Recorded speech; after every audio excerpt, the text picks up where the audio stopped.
Hello everyone. आइए थोड़ा आज हम चर्चा करते हैं पॉलिटिकल साइंस के कुछ टॉपिक पर। ये महत्वपूर्ण टॉपिक का नाम है आज हमारा प्यारा संविधान, इंडियन कॉन्स्टिट्यूशन के बारे में हम चर्चा करेंगे। तो सबसे पहले तो कॉन्स्टिट्यूशन यानी संविधान क्या है, संविधान के अर्थ को स्पष्ट कर लेते हैं। पहले संविधान का सीधा मतलब आप इसका संधि विच्छेद करके निकाल सकते हैं। सम प्लस विधान, सम का मतलब होता है बराबर, विधान का अर्थ होता है नियम कानून, यानी कि सभी के लिए बराबर नियम कानून को हम संविधान कहते हैं। ये तो टूटे फूटे अंदाज में हम चर्चा किए। और यदि संविधान की कुछ परिभाषा की बात करें तो ऐसे होगा, महत्वपूर्ण नियमों कानूनों के संग्रहित रूप को हम संविधान कहते हैं। महत्वपूर्ण नियमों कानूनों, इसमें क्या कहते हैं, अधिनियमों का भी हम ऐड कर सकते हैं, क्योंकि अधिनियम जो है ये जुडिशरी सेक्टर का होता है, जो संविधान के अंतर्गत ही यह एक्ट यानी धारा को लागू किया जाता है। संविधान के अंतर्गत वो जुडिशरी सेक्टर यानी न्यायालय के द्वारा वो प्रवर्तनीय होता है। इस पर हम चर्चा आगे चल के करेंगे। तो सबसे पहले तो ये जान गए, महत्वपूर्ण नियमों कानूनों एवं अधिनियमों के संग्रहित रूप को हम संविधान कहते हैं। तो यह बेसिक्स पे चले तो किसी भी देश को चलाने के लिए हम जिन नियमों कानूनों के संग्रहित रूप को हम मानते हैं, जिन नियमों कानूनों के संग्रहित रूप को हम मानते हैं उसे हम संविधान कहते हैं।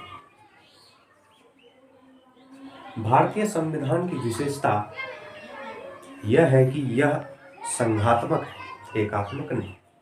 एक्सेप्शन के लिए आपको कई अनुच्छेद में ऐसा लग सकता है कि भारतीय संविधान में एकात्मक व्यवस्था जैसा लग रहा है, लेकिन यह एक्सेप्शन की बात है, इसको इग्नोर करिए। भारतीय संविधान संघात्मक व्यवस्था के अंतर्गत बनाई गई है। किसी भी संविधान के निर्माण के लिए 3 व्यवस्थाएं अपनाई जाती हैं।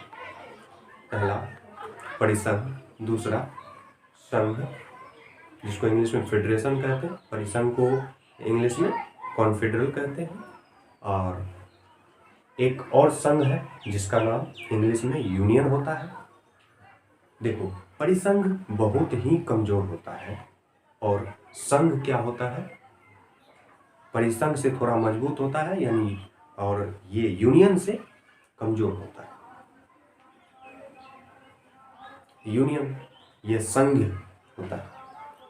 तो जैसे हमारा भारतीय संविधान संघीय व्यवस्था के अंतर्गत बनी है, यूनियन के अंतर्गत बनी है, तो यह बहुत ही मजबूत है। इससे राज टूटने का डर नहीं है, बिल्कुल भी नहीं है।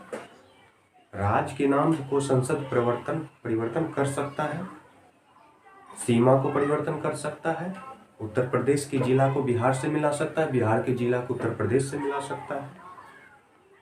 ये अधिकार है संसद को, ये मिला सकता है, ये कर सकता है। ये अधिकार किसी को नहीं है कि वो बिहार को किसी दूसरे देश के नाम कर दे, ये कभी नहीं हो सकता।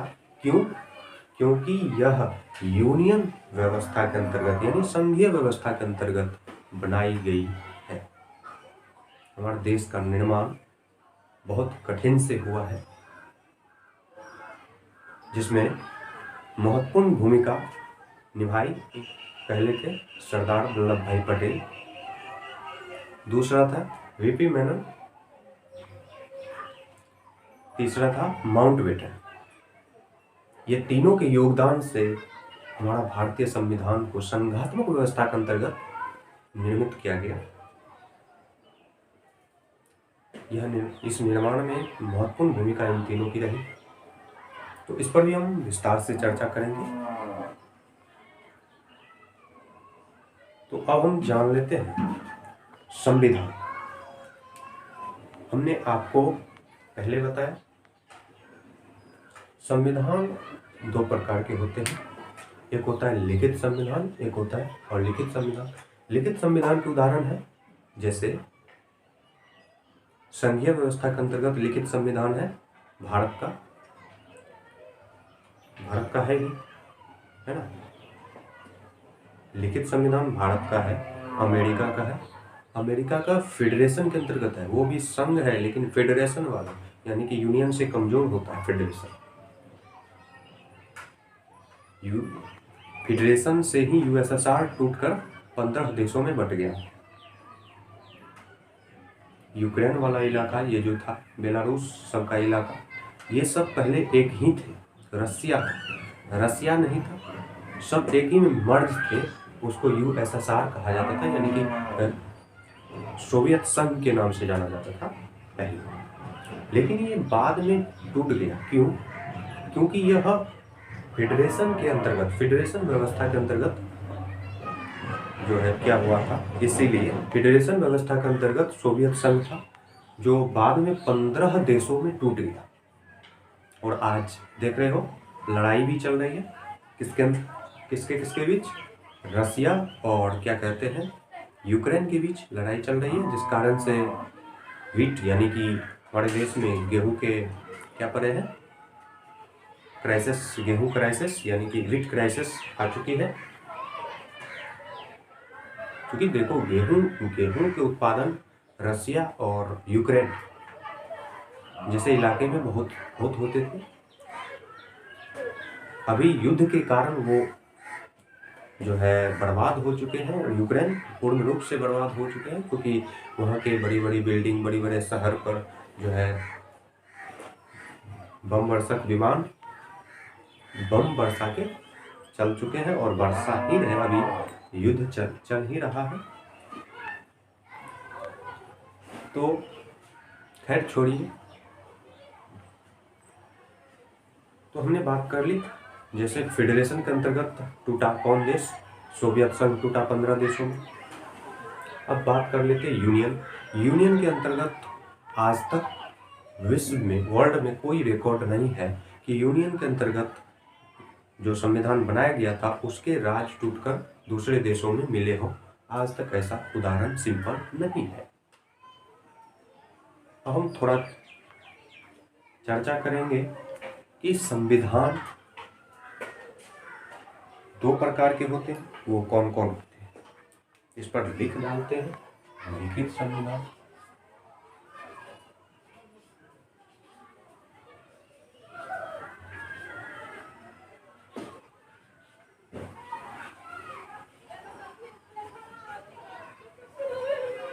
एक होता है अलिखित संविधान, अलिखित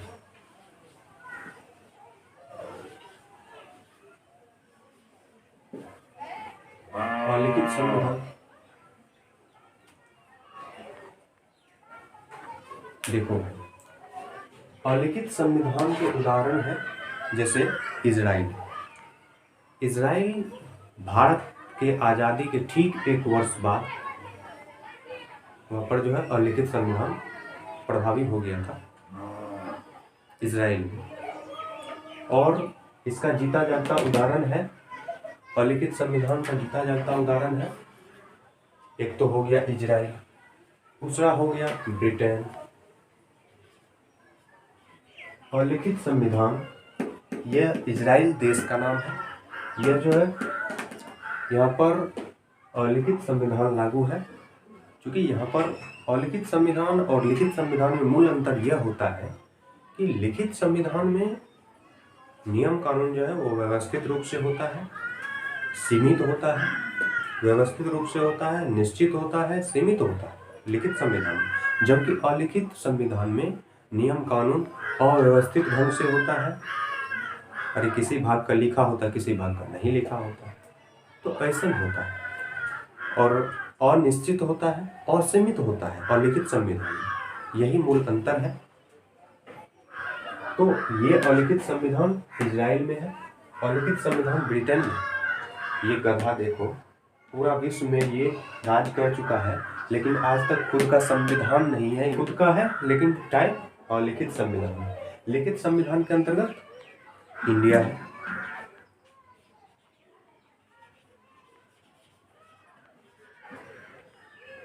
इंडिया है, यूएसए है, यूएसए जानते हो ना, यूनाइटेड स्टेट्स ऑफ अमेरिका।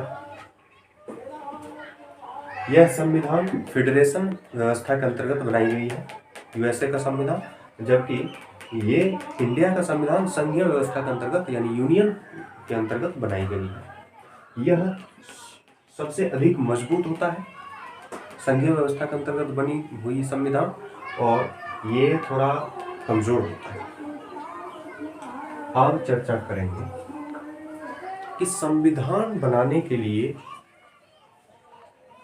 3 प्रकार की व्यवस्थाएं अपनाई जाती है। वो व्यवस्था क्या है उस पर चर्चा करते हैं। यानी किसी भी संविधान को बनाने के लिए 3 व्यवस्थाएं अपनाई जाती है। पहली व्यवस्था का नाम है परिसंघ,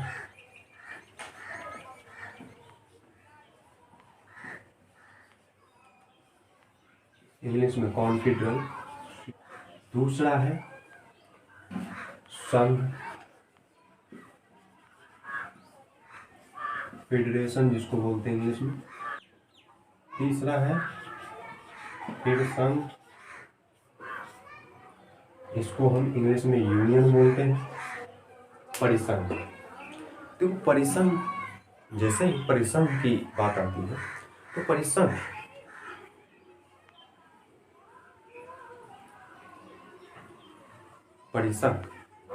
समझ रहे, कॉन्फेडरल, परिसंघ कॉन्फेडरल क्या है इस पर चर्चा करते हैं। पहले हम परिसंघ के बारे में चर्चा करते हैं, बारी बारी से हम चर्चा करके आपको बता देंगे इसका कॉन्सेप्ट क्या है। परिसंघ देखो, छोटे छोटे राज्य, बहुत सारे छोटे छोटे राज्य आपस में मिलकर अपनी कुछ शक्तियां केंद्र को देकर एक देश का निर्माण करती है, और यह बहुत ही कमजोर होता है। इसके अंतर्गत जो देश, जिस देश का निर्माण किया हुआ रहता है उसके राज्य कभी भी अलग हो सकते हैं।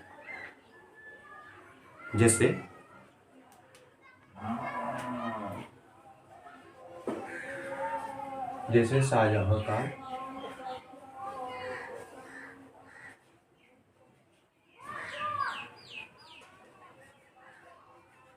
मुगल काल के समय में, जैसे शाहजहां काल, मुगल काल, ये पहले के जमाने में ऐसा हुआ करते थे, है ना। ये पहले के जमाने में ऐसा हुआ करते थे कि कभी भी कोई किसी के राज को हड़प सकता था, है ना।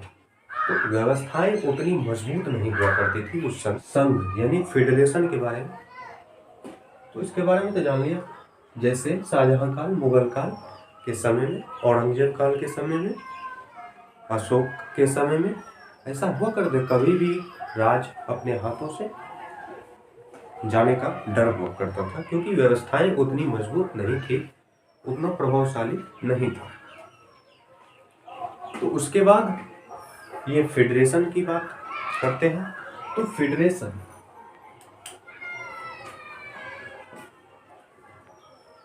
फेडरेशन में जैसा कि मैंने आपको बताया था पहले, यूएसएसआर यानी कि सोवियत संघ के नाम से पहले जाना जाता था।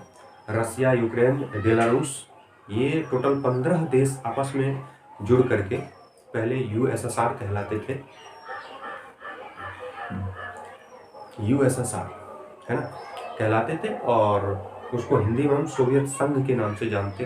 कन्फर्म क्लास 10th के हिस्ट्री में आप लोग पढ़े होंगे यूएसएसआर के बारे में। सोवियत संघ कैसे टूटा, सोवियत संघ का विघटन के बारे में आप लोग चर्चा किए होंगे, सर लोग आपको बताए होंगे। तो अब इसमें इसकी परिभाषा की बात कर लेते हैं फेडरेशन का। फेडरेशन में होता है कई राज्य आपस में मिलकर कई राज्य आपस में मिलकर अपनी कुछ शक्तियां केंद्र सरकार को दे देती है और केंद्र को कहती है कि आप हम पर लागू करें, इम्प्लीमेंट करें, और केंद्र सरकार लागू करती है। यह जो है परिसंघ से थोड़ा मजबूत होता है और यूनियन से कमजोर होता है। परिसंघ से मजबूत होता है यह फेडरेशन और यूनियन से कमजोर होता है। ये फेडरेशन के अंतर्गत 15 देशों में सोवियत संघ टूटा। रसिया, यूक्रेन, बेलारूस इत्यादि में टोटल 15 देश में टूट गया। समझे?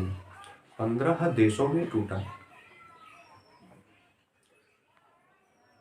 तो बाद में लड़ाई भी चल रही है, अभी भी चल रही है रसिया और यूक्रेन में, जिस कारण से व्हीट क्राइसिस इंडिया में है, पूरे वर्ल्ड में है। व्हीट क्राइसिस, गेहूं का संकट पैदा हुआ है ना।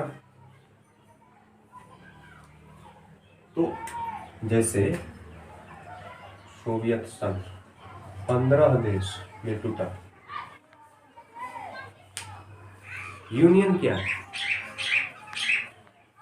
इस व्यवस्था के अंतर्गत जब किसी भी संविधान या किसी भी देश का निर्माण किया जाता है, देखो, चाहे संविधान का निर्माण हो चाहे देश का निर्माण, देश का निर्माण आप किस चीज से करते हैं? वहाँ के नियम कानून से ही ना देश का निर्माण होता है। मान लो इंडिया में 28 राज्य है, 8 केंद्र शासित प्रदेश है अभी वर्तमान में। यदि सारे नियम को सभी अनफॉलो कर दे, क्या राज्य, जिला, वार्ड, पंचायत, नगर पंचायत इत्यादि सब आपस में रहेगा? नहीं रहेगा। तो नियम, तो हम यहाँ पर कभी कभी चर्चा करते हैं कि ये व्यवस्था, ये 3 व्यवस्थाएं संविधान को बनाने के लिए है। और ये हुआ किसी भी देश के संविधान के निर्माण के लिए 3 व्यवस्थाएं अपनाई जाती है। हमारा संविधान संघीय व्यवस्था के अंतर्गत बनाई गई है, जिसे इंग्लिश में यूनियन कहते हैं। इसका उदाहरण बहुत सारे हैं, जैसे इंडिया, ये यूनियन व्यवस्था के अंतर्गत बनाई गई है ना। तो इस व्यवस्था में भारतीय संविधान की आप चर्चा करेंगे। ये संविधान इंडियन कॉन्स्टिट्यूशन,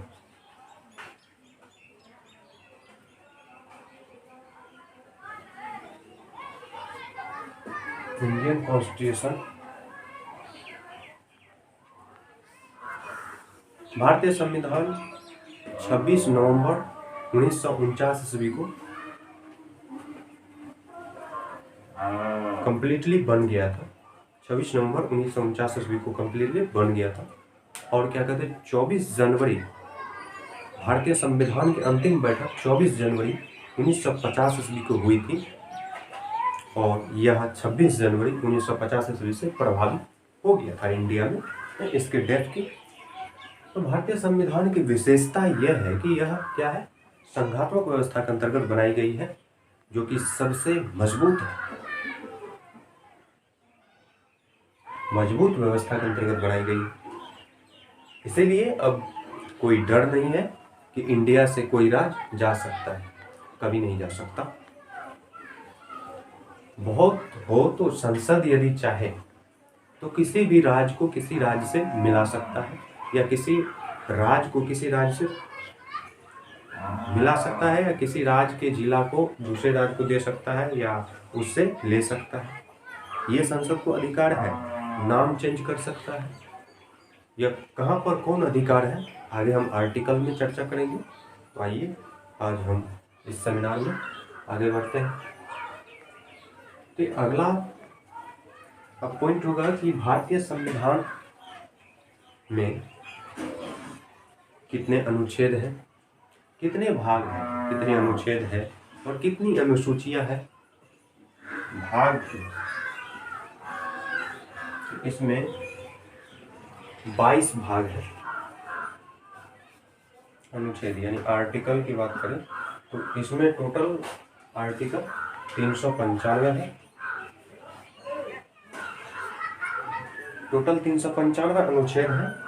ये मैं उस हिसाब से कह रहा हूँ जब ये पारित हुआ था, जिस समय भारतीय संविधान पारित हुआ था उस समय के आंकड़ा के अनुसार मैं बता रहा हूँ कि 22 भाग है, 395 अनुच्छेद है, और क्या कहते हैं 22 भाग 395 अनुच्छेद, और अनुसूची कितनी है वो भी मैं बता रहा हूँ। अनुसूचियाँ टोटल इसमें अभी वर्तमान में 12 है, लेकिन जिस समय संविधान बनकर तैयार हुआ था उस समय 22 भाग 395 अनुच्छेद और क्या कहते हैं 8 अनुसूचियाँ थी। लेकिन अब 22 भाग 395 अनुच्छेद और क्या कहते हैं 12 अनुसूचियां हैं, जो 25 भागों में विभाजित किया गया है, जिसको 25 भागों में विभाजित कर दिया गया है।